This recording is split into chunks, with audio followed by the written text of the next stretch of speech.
All right, ladies and gentlemen, boys and girls, welcome back. It's Dave the Real Music Observer, observing real music in real time for real people just like you right there and just like me right here. Okay, so the Barclays Center last Friday evening during the Stevie Nicks acceptance speech, which went on for close to 13 minutes. Behind the audience, there was a screen that was shouting instructions at the people on stage who were speaking. And somewhere during the speech, probably toward the end, a message was sent to that screen that read, "Please wrap it up." Okay?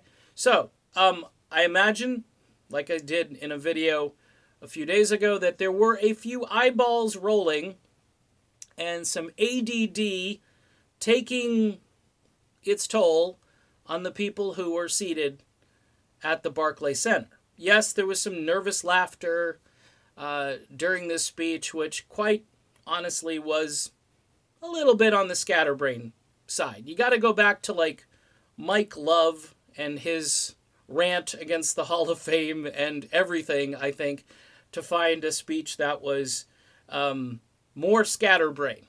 All right? So, and I'm sorry, that's the way I witnessed or I watched the speech, and that's what I took away from it. Now, if you go back in the timeline here, folks, just to illustrate why people may have a heightened sense of betrayal on this and other things that have happened with Fleetwood Mac, but this is a big one. And really you have to look at how it happened, why it happened, because the media continues to just spin the first narrative or the second narrative. The first narrative was that Lindsey didn't want to tour. Okay, he didn't want to be a team player. Remember the sit down where they're all in a circle and one member just doesn't want to tour? That wasn't true. We find out later that definitely wasn't true because there were emails that were released. This sounds like a political thing. The emails, which were destroyed in the server. Now, the emails were released, and lo and behold, Lindsey was trying to find a way to actually work around anything that they were throwing at him. And then nobody was communicating with him because the cord had been cut at that point. So it was like, nope. This guy, we don't even know him anymore. John McVie, I'm not allowed to talk to you. Huh? Okay, so again, so you have to recall all of this stuff. Fans are angry because of that. It's not because we just loathe Stevie Nicks. That's not it.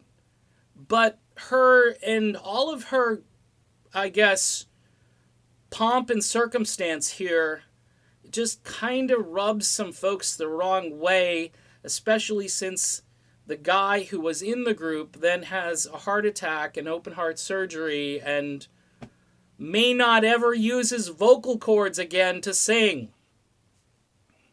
No big deal, right? But there's other stuff that happened in between. Lindsey, again, tried to negotiate. They said no. Lindsey said, okay, well, I was going to tour with you guys, and you replaced me with two guys who he didn't say this, but he did call the band kind of a karaoke thing. He sues. They settle out of court, which I predicted would happen because they didn't want this to drag on, and they said that they were looking forward to their day in court. I remember Kristen Buckingham, Lindsey's wife, saying, so apparently they weren't looking forward to their day in court.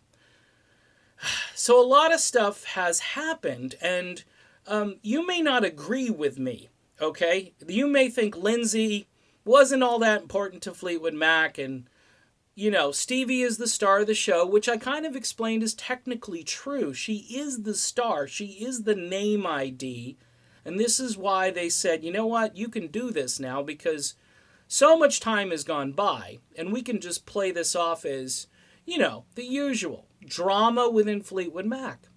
It'll sell tickets. People will be curious. Who's this Neil Finn guy? Or there are a bunch of fans who are like, hey, I didn't know Lindsey was gone.